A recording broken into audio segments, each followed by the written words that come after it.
अगर आपको पता है कि तान के ही बाण चलाना है और आपको अगर भटकाव हो जा रहा है, इसका मतलब आपका कंसंट्रेशन वीक है। तो सब आपका माइंड जो है ये इंजन नहीं है सुपर कंप्यूटर का जो आपको सब कुछ याद है। भाई 3 दिन पहले मैंने क्या सब्जी खाया मुझे याद नहीं है, तो हमको कैसे याद रहेगा? इसका कोई शॉर्टकट नहीं है। और एक बात और, पढ़ने से कुछ नहीं होगा। लोक सेवा आयोग में सफलता तभी मिलेगी जब आप कलमों को घिसेंगे। तो करंट अफेयर प्रतिदिन का अपनी कलम से नोट कीजिए, पीडीएफ चिल्लाने से नहीं। काफी छात्र ऐसे होते हैं जो पटना आते हैं और बुक लिस्ट को लेकर कौन सा किताब पढ़ें नहीं पढ़ें, आप जैसे कह रहे हैं कि एनसीईआरटी समझ में आएगा नहीं एक बार पढ़ने से, तो कौन सी किताबों को पढ़ना चाहिए? बाप से मेरे चला ना जाता फिर भी काम को जाता है और मेरा खर्चा भिजवाने को रोज कमा कर लाता है। छत वो घर की टपक रही है, छत वो घर की टपक रही है जिसके नीचे सोते हैं और जब जब बाहर हुआ मेरिट से मुझसे ज्यादा रोते हैं।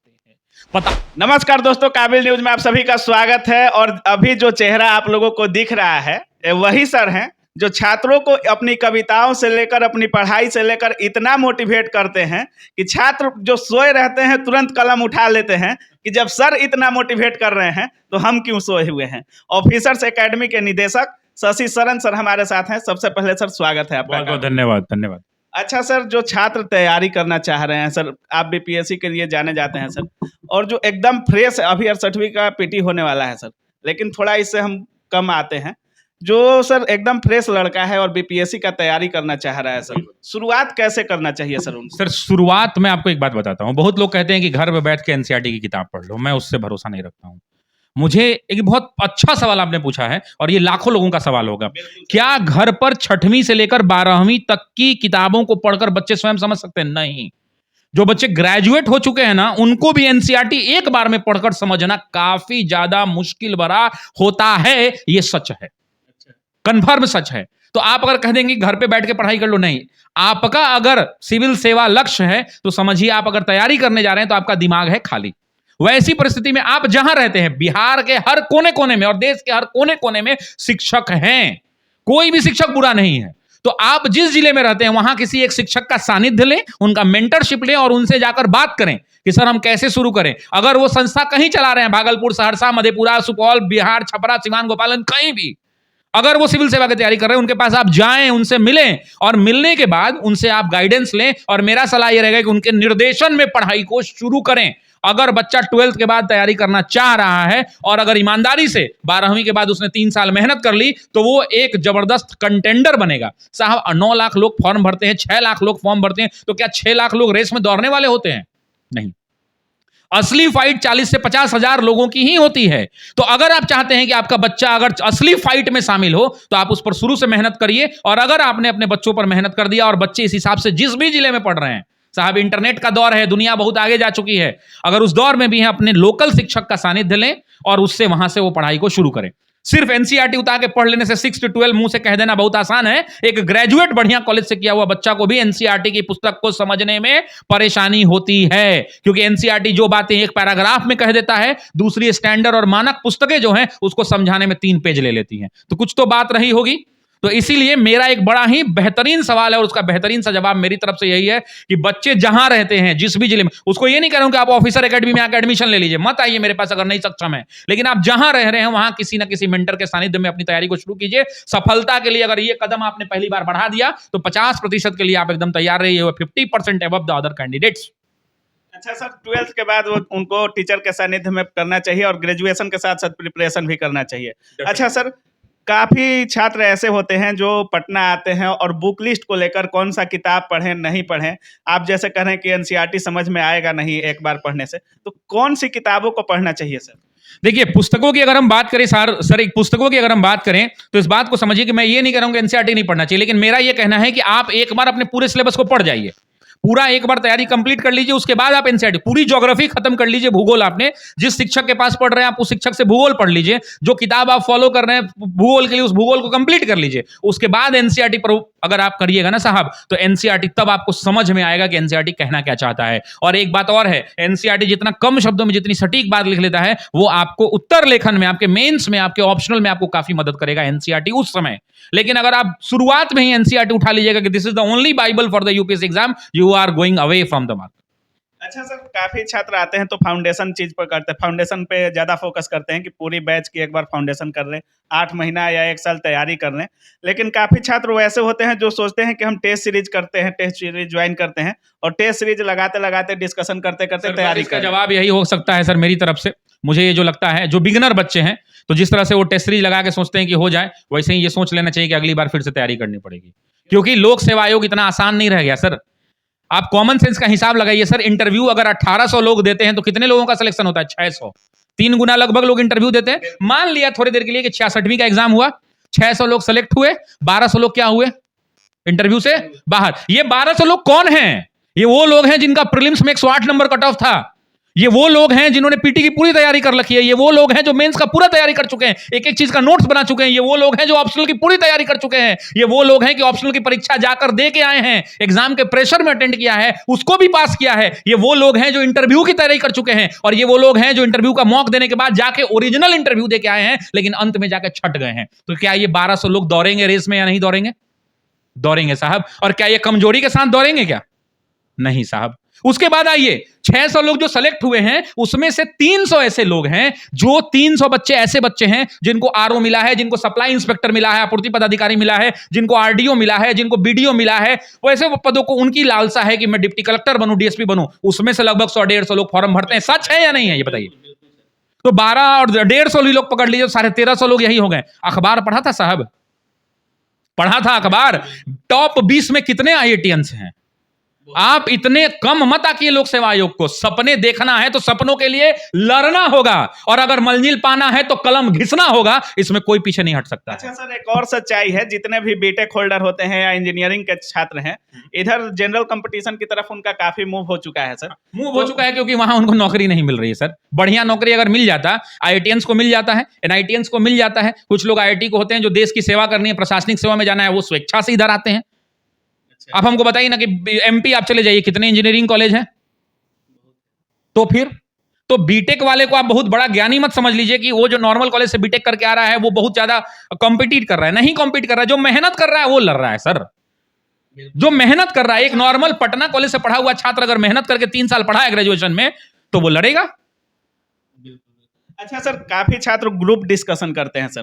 किताबें काफी, मान लीजिए किसी भी पब्लिकेशन का किताब उठाया, उसको ग्रुप डिस्कशन किया, रख दिया। उसके बाद दूसरे पब्लिकेशन का उठाया, 5-6 लोग 10 लोग मिलकर ग्रुप डिस्कशन। ग्रुप डिस्कशन बहुत अच्छी चीज है, लेकिन एक सुझाव है उनके लिए। और अगर उनके पास किताबों का दिक्कत हो, मटेरियल का दिक्कत हो, हमसे संपर्क कर लेंगे, ऑफिसर एकेडमी में आके हम उपलब्ध करा देंगे उनको। लेकिन एक बात समझिए, जिन लोगों को ग्रुप डिस्कशन करना है वो सबसे पहले क्या करें? हिस्ट्री में हार्डली 150 टॉपिक होगा। मान लेते हैं कि 200 टॉपिक है इतिहास में, एक लिस्ट बना ली इतिहास का 200 टॉपिक, उसके नीचे भूगोल का 100 टॉपिक, उसके नीचे साइंस का 100 टॉपिक, ऐसे करके 500-600 टॉपिक का पीटी के लिए लिस्ट तैयार कर ले। उसके बाद वो ग्रुप डिस्कशन में क्या करें कि फिक्स कर दें कि आज हिस्ट्री में 2 टॉपिक ये, ज्योग्राफी में ये, तीसरा ये, और ये किताब से थ्योरी पढ़ के आना है। साहब अगर ऑब्जेक्टिव खेलना है तो थ्योरी पढ़ के ऑब्जेक्टिव खेलिए तो 4 चांद लग जाएगा। तो पहले वो एक बार सूची बना ले, लिस्ट बना ले। लिस्ट बनाने के बाद वो फिक्स कर लें कि आज ग्रुप डिस्कशन हिस्ट्री में से ये 1 नंबर 2 नंबर टॉपिक, ज्योग्राफी में से 1 नंबर, इसमें से ये, इसमें से ये, सब में से एक टॉपिक चुन लें। और ये तय करें कि इन मानक पुस्तकों से ही पढ़ना है, नोट्स नहीं पढ़ना है। मानक पुस्तकों का अध्ययन बहुत जरूरी है, इस बात को समझिए। हम शिक्षक हैं, हम क्लास में क्या पढ़ाएंगे? हम क्लास में 20 पन्ने की चीजों को आधे घंटे में डिलीवर कर देते हैं, टीचर समझाएगा, लेकिन उसके पीछे भी बहुत सारी ऐसी कहानियां होती हैं जो आप किताबों को, जब मानक पुस्तकों का अध्ययन करेंगे तो आपको और डीपली और कॉन्साइजली समझ में आएगा। आप लोक सेवा आयोग की तैयारी, यूपीएससी की तैयारी करने वाले लोगों को देखिए, वो किताबें क्यों पढ़ते हैं? इसलिए पढ़ते हैं कि उससे कॉन्सेप्चुअल क्लैरिटी आती है। तो जो बच्चे ग्रुप डिस्कशन कर रहे हैं उनके लिए एक बड़ा अच्छा संदेश है कि वो पहले टॉपिक का लिस्ट बना ले, उसको बांट लें, और साहब 6 महीना में तो पूरा टॉपिक पे खत्म हो जाएगा। अगर डेली 3-3, 4-4, 5-5 पढ़ने लगते हैं तो मानक पुस्तकों से टॉपिक पढ़ के आए, उसके बाद एमसीक्यूज लगाएं। यूपीएससी का प्रीवियस ईयर, और मैं तो ये कहूंगा कि यूपीपीसीएस का प्रीवियस ईयर लगाएं। यूपीएससी के क्वेश्चन को अगर दबाने वाला कोई है भारत में, तो यूपीएससी के क्वेश्चन को अगर टक्कर कोई दे रहा है तो वो उत्तर प्रदेश दे रहा है, यूपीपीसीएस। तो उसके क्वेश्चन का अध्ययन करें। बेहतरीन सवाल है, बेहतरीन सवाल पूछता है, उससे बनाएं। उनके previous year topic wise questions को सॉल्व करें। देखिए एक बात समझिए, चीज बताइए, अभी आप जिक्र किए थे कि किसी भी टीचर के साथ अपने किसी भी जिला में पढ़ सकते हैं, लेकिन सर जिस तरह से सिलेबस चेंजेज हो रहे हैं बीपीएससी में, कभी कुछ ऐड हो रहा है, अभी निगेटिव ऐड हो गया, निबंध ऐड हो गया, लेकिन कुछ टीचर इन चीजों को फोकस नहीं करते। जैसे रटी रटाई चीजों को जिन्होंने पढ़ाया है, पढ़कर तात्पर्य यह है कि बच्चा 12th के पास करने के बाद अगर एक स्टार्ट लेना चाहता है अपने जिले में रहकर, तो जो शिक्षक वहां पे है वो उसका सफल मार्गदर्शन कर सकते हैं। हो सकता है कि वो उसको ऐसे उस लेवल से ना पढ़ा पाए, हो सकता है कि मेंस के लिए उसको उस लेवल से गाइडलाइन न कर पाए। अगर आप चाहते हैं कि एक स्टार्टर लेना है तो आप अपने जिले से स्टार्ट ले सकते हैं। कोई भी शिक्षक बुरा नहीं होता, हर शिक्षक बढ़िया पढ़ाता है। और कोई भी आप रिपोर्टिंग कर रहे हैं तो क्या आप चाहिएगा कि आप रिपोर्टिंग खराब करें? नहीं। वैसे ही कोई भी शिक्षक जो पढ़ा रहा है मेरा भाई, वो मेरे भाई बहन है, वो जो पढ़ा रहे हैं, वो शिक्षक कोई भी शिक्षक होगा ना, वो बेहतरीन पढ़ाता है अपने हिसाब से। उसके अंदर में कमियां नहीं ढूंढना है। लेकिन सर सिलेबस के अनुसार अपडेट होना चाहिए, सिलेबस के हिसाब से अपडेट होना चाहिए। तो बीपीएससी के कुछ मानक संस्थानें हैं पूरे देश भर में। मैं ये नहीं कहूंगा कि मैं बहुत बढ़िया हूं, लेकिन ये दावे के साथ कहता हूं कि अभी सबसे ज्यादा बच्चे हम पे भरोसा करते हैं और सबसे ज्यादा ट्रस्ट करते हैं। और ऑफिस एकेडमी पढ़ा रहा है अभी सबसे ज्यादा बच्चों को, लाइव में हम जितना पढ़ाते हैं। तो मेरा ये कहना है कि अगर आप नहीं सक्षम है तब भी आइए हमारे पास, सक्षम है तब भी आइए हमारे पास। जानते हैं अब होता क्या है कि आपका वीडियो कोई लेके आ जाएगा, कहा कि शशि सर तो बोले थे कि हम सक्षम नहीं हैं तो हम आपकी मदद करेंगे। और जानते हैं जब हम नीचे पूछते हैं तो मोबाइलवा पकेटवा में सही से निकालते हैं तो मालूम चलता है कि 25,000 का मोबाइल रखे हुए, कहता है सर फीस के लिए पैसा नहीं है। तो क्या आपका भरोसा उठ जाएगा या नहीं उठ जाएगा? उठेगा। तो अगर ऐसे लोग हैं तो हम उनकी मदद नहीं कर सकते हैं। अन्यथा जितने भी लोग हैं हम लोग चाहते हैं कि उनको मदद करके आगे बढ़ाया जाए, लेकिन संस्था को चलाने में भी खर्च होता है, मकान का किराया, रेंट, ये बहुत सारे एक्सपेंडिचर है। तो हम छात्रों से बस इतना ही कहना चाहते हैं कि आप अपने यहां से अगर शुरुआत लेना चाहते शुरुआत ले ले, नहीं तो ऑफिसर एकेडमी का दरवाजा खुला हुआ है, हम लोग आपकी मदद करने के लिए तैयार हैं। अच्छा सर, जिन छात्रों का एक बार हुआ, 2 बार नहीं हुआ, 1-2 बार जब रिजल्ट नहीं होता है सर तो काफी डिमोटिवेट होते हैं और यहाँ तक कि ग्रुप डी तक के फॉर्म को अप्लाई करने के लिए बीपीएससी के छात्र मजबूर हो जाते हैं। देखिए, ये लोक सेवा आयोग है, इसके लिए आपको कठिन तपस्या करनी पड़ती है। सब आपका दिमाग हर बार भटकेगा, आपका दिमाग हर बार भटकेगा कि ये नहीं हो रहा है, ये कर लें, ये नहीं हो रहा है, ये कर ले। अगर भटक गया तो इसका मतलब कि कहीं ना कहीं कंसंट्रेशन में कमी है। अगर भटक गया तो कंसंट्रेशन में, आपका लक्ष्य अगर निर्धारित है, अगर आपको पता है कि तान के ही बाण चलाना है और आपको अगर भटकाव हो जा रहा है, इसका मतलब आपका कंसंट्रेशन वीक है। तो सबसे पहले सलाह ये कि लोक सेवा आयोग एक अच्छी परीक्षा है, आप उसकी तैयारी जम के कीजिए, दबा के मेहनत कीजिए। बाकी हमारे जैसे और कई शिक्षक ऐसे हैं जो बच्चों के लिए उपलब्ध रहते हैं एनी टाइम। अच्छा सर, 68वीं बीपीएससी अभी नजदीक है तो उसकी बात कर लेते हैं। काफी कम दिन बचे हैं सर, इन कम दिनों में छात्रों को क्या करना चाहिए सर? देखिए, छात्रों को इन कम दिनों में मैं ये कहूंगा कि आप देखिए, 2 तरह के विद्यार्थी इस परीक्षा को देते हैं। एक, जब फार्म निकलता है उस समय तैयारी शुरू करते हैं, तो उनके लिए मेरा कोई संदेश नहीं है। सीधे शब्दों में, लोग मुझे गालियां दे, मुझे कोई फर्क नहीं पड़ेगा इन बातों को लेकर के। वैसे सीरियस एस्पिरेंट जो मेहनत कर रहे हैं, इसके लिए लगे हुए हैं, 1-2 साल से मेहनत करके तैयारी कर रहे हैं, उनके लिए सिर्फ इतना ही कहना है कि लगभग 22-25 दिन का समय है। आप 7 विषय हैं, history, geography, polity, economy, science, current affairs and Bihar special. इन 7 विषयों के लिए 3-3, 4-4 दिन का टाइम अलॉट कर लें और अपने बनाए गए खुद के नोट्सों का रिवीजन करें। ये मार्केट में बिक रहे नोट्स जो बिक रहे हैं, जो दूसरे के द्वारा लिखित हैं, उनसे आपकी परीक्षा पास नहीं हो सकती है। आप अपने द्वारा जो क्लास में आप क्लास किए हैं जिस भी टीचर का, उसका नोट्स का रिवीजन करें। मानक पुस्तक आपके पास है, कोई अगर शॉर्ट नोट्स बनाया है आपने, उन शॉर्ट नोट्स का रिवीजन करें। खुद का बनाया हुआ, बिल्कुल नोट्स बनाए हुए जो, देखिए भाई, आप खुद का पढ़ें तब ना आपको पता है कि आपने क्या लिखा है, क्या नहीं लिखा है। अगर आप सिलेबस को पूरा पढ़े हैं तो आपको पता है ना कि ये वाला ज्यादा इंपॉर्टेंट है, ये वाला कम इंपॉर्टेंट है। अब दूसरे का आप इस सिलेबस किताब पढ़वे नहीं कि आप नोट्स खरीद के ले आए, आपको पता नहीं कि कौन इंपॉर्टेंट है, कौन इंपॉर्टेंट नहीं।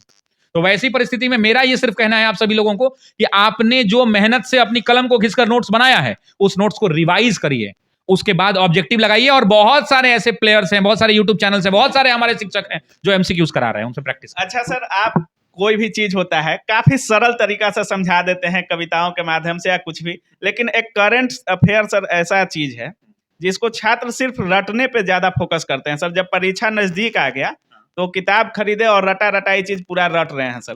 तो करंट अफेयर्स के लिए आपके पास कुछ खास मंत्र सर? देखिए, मेरा एक बड़ा सिंपल सा कहना है कि करंट अफेयर्स ठीक उसी तरह है जैसे आपके शरीर के लिए भोजन। रोज चाहिए, आपको जीवित रहने के लिए रोज चाहिए, परीक्षा पास करने के लिए रोज करंट अफेयर पढ़िए।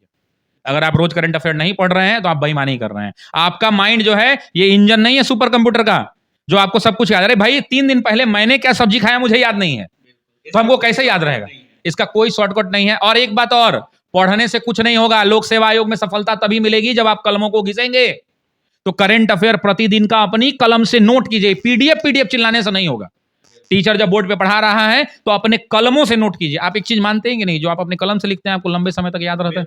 तो बस यही करना है उनको, बहुत कुछ नया नहीं करना है, बस वही करना है कि प्रतिदिन करंट अफेयर्स को 1 पन्ना अपनी कलम से लिख दें। अगर 1 साल लगातार लिख देंगे तो आधा समस्या का समाधान हो जाएगा। और लास्ट में रिवीजन, सर कविताओं की बात की, आप मुस्कुराए भी हैं, तो कोई कविता सर ऐसा हो नहीं सकता, काफी कविताएं आपकी वायरल होती हैं और छात्र काफी मोटिवेट होते हैं। देखिए, तो हमारे चैनल पे आपकी कौन सी कविता अभी सर कहना चाहेंगे? बस मैंने एक बहुत पुरानी कविता कही कि आना जाना छोड़ चुके, पर्वों से नाता तोड़ चुके, रखकर पत्थर अपने दिलों पर, घर से मुख है मोड़ चुके, किसका दिल करता है यारो घर का सुख चैन गंवाने को, फिर भी घर हम छोड़ आए हैं जीवन सफल बनाने को। नैन में माँ के बसता सपना, मैं अब काबिल बन जाऊं, कर कर चिंता बूढ़ी हो गई, कभी तो खुशियां दिखलाऊं।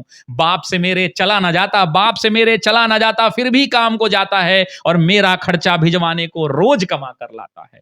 छत वो घर की टपक रही है, छत वो घर की टपक रही है, जिसके नीचे सोते हैं, और जब जब बाहर हुआ मेरिट से मुझसे ज्यादा रोते हैं। पता है तुमको, पता है रब को, पता है तुमको, पता है रब को, मेहनत में मेरे कमी नहीं, और वो जीवन क्या जीवन यारो जिसमें किस्मत से ठनी नहीं। माना चलती कठिन परीक्षा, माना चलती कठिन परीक्षा, मेहनत मेरा हथियार है, गुरुओं से लेकर दीक्षा, अर्जुन रन को तैयार है। सब्र का मैया बांध न टूटे, सब्र का मैया बांध न टूटे, गला किस्मत का घोटूंगा, चंद महीने बाकी हैं बस वन डीएसपी लौटूंगा, बस वन डीएसपी। मनोबल ऊंचा रखना है, कलम पर भरोसा रखना है, कलम घिसते रहना है, आज नहीं तो कल सफलता जरूर मिलेगी। धन्यवाद। तो जैसा कि हम बोले थे आप लोगों से, शशि शरण सर हैं, और इनकी कविताएं जो है ना, मुर्दा छात्र जिसको बोलते हैं, जिसको पढ़ाई से कोई लेना देना नहीं है, उसमें भी सर जान डाल देते हैं। ऐसा मोटिवेशन रहता है सर का। बहुत बहुत धन्यवाद सर, छात्र हित में इतनी बात करने के लिए। Thank you so much. और बस निवेदन यही है कि भाई लोग, हम लोग बहुत अंबानी परिवार से नहीं आते, हम लोग अडानी के बेटे नहीं हैं, हम सब गरीब मध्यम वर्गीय परिवार से आते हैं। माँ बाप के सपनों को पूरा करने की जिम्मेदारी है। अगर आप पढ़ लिख कर मेहनत कर दीजिएगा ना, जो आपकी माँ बाप उम्मीद लगाए हैं, तो आपकी बहन के अच्छे घर में शादी हो जाएगी। आपका छोटा वाला भाई जो दर दर की ठोकरें खा रहा है ना, जिसको बाबूजी दे के पैसा नहीं पढ़ा पा रहे हैं ना, आपकी कमाई से आपका छोटा भाई पढ़कर आपके घर की पारिवारिक स्थिति को ठीक कर देगा। अपने माँ बाप के लिए, अपने सपनों के लिए, आपके लिए माँ बाप ने रात रात भर जग रहा है, आपके लिए माँ बाप ने कई साल तक रात रात भर माँ बाप जगे हैं, आप उनके लिए 1 से 2 साल जग जाइए, अपने माँ बाप की खुशियां बटोर लीजिए। बस इतना ही कहूंगा। तो जिस तरह से सर समझाए हैं आप लोगों को सारी बातें, टेस्ट सीरीज को लेकर, बैचेज को लेकर, फाउंडेशन पढ़ाई को लेकर, एनसीईआरटी बुक्स को लेकर, जो भी चीज सर समझाए हैं, सर के बताए हुए रास्तों को जरूर फॉलो कीजिएगा, कहीं ना कहीं सफलता आपको जरूर मिलेगा। आप लोग देख रहे थे काबिल न्यूज। जय हिंद।